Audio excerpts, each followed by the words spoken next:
Alert બન્યું છે। સુરત મહાનગરપાલિકાએ તાત્કાલિક હોર્ડિંગ્સ દૂર કરવા આદેશ આપ્યો। નીચાણવાળા વિસ્તારમાં રહેતા નાગરિકોનું સ્થળાંતર કરવા સૂચના આપવામાં આવી છે। કામ વિના ઘરની બહાર ન નીકળવા કલેક્ટરની નાગરિકોને અપીલ છે।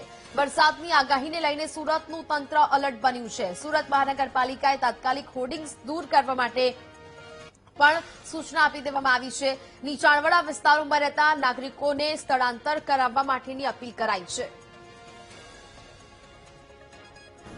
આ વખતની આગાહીમાં ભારે સ્પીડથી પવન આવવાની પણ શક્યતા છે, તો એના લીધે હોર્ડિંગ્સ અને જે સ્ટ્રક્ચર છે, શેડ છે, એવાને પણ તકેદારીના ભાગરૂપે કઢાવવા માટે ઝુંબેશ અત્યારે ચાલી રહ્યું છે।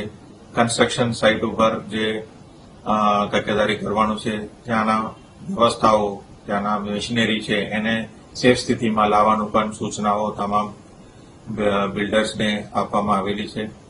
એ સિવાય હાઈ માસ્ટ જે લાઇટ્સ છે એને પણ લેવલ ડાઉન કરવા માટેની પણ એલાયદી સૂચના આપવામાં આવેલી છે।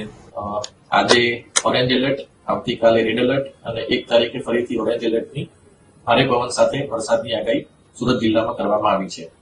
તે સંદર્ભે સુરત મ્યુનિસિપલ કમિશનર દ્વારા તમામ તૈયારી કરી દેવામાં આવી છે।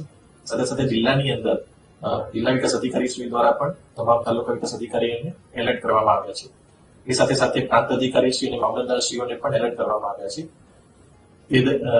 તે પૈકી નીચાણવાળા વિસ્તારોમાં જ્યાં પાણી ભરાવાની શક્યતા રહે છે ત્યાંથી સ્થળાંતર કરવા માટેની સૂચના આપવામાં આવી છે।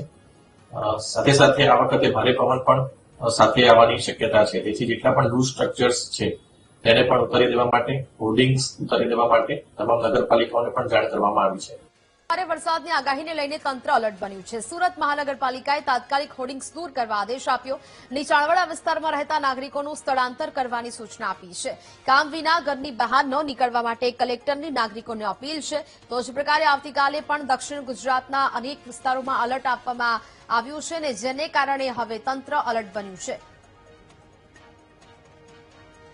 સંવાદદાતા ધ્રુવ વધુ વિગતો સાથે લાઈવ જોડાયા છે। ધ્રુવ, દક્ષિણ ગુજરાતના અતિભારે વરસાદની હવામાન વિભાગ દ્વારા આગાહી વ્યક્ત કરવામાં આવી છે।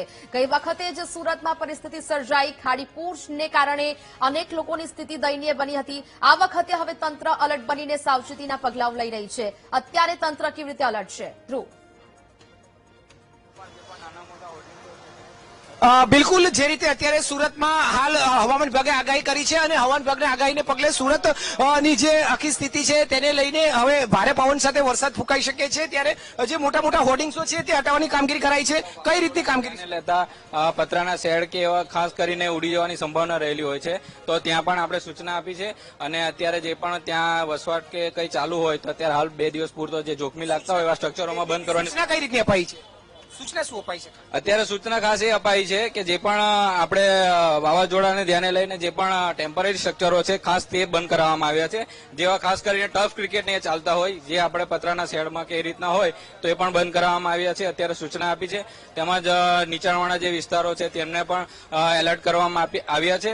અને બને ત્યાં સુધી ધારો કે જો કોઈ આવો બનાવ બને કે સંભાવના રહે તો તાત્કાલિક ધોરણે શેલ્ટર હાઉસમાં શિફ્ટ કરવા માટે પણ સૂચના આપી છે। હવા કેટલી ફૂંકાઈ શકે છે અને કઈ રીતે ફૂંકે? એ તો હવાનું ફૂંકાવાનું જે છે એ તો આપણે ન્યૂઝમાં જોયું છે કે અતિ ભારે વરસાદ પડવાની સંભાવના છે, તેમજ ખૂબ પવનો ફૂંકાવાની સંભાવના છે, જે ધ્યાને લઈને આપણે બધાને એલર્ટ કરવામાં આવ્યા છે અત્યારે।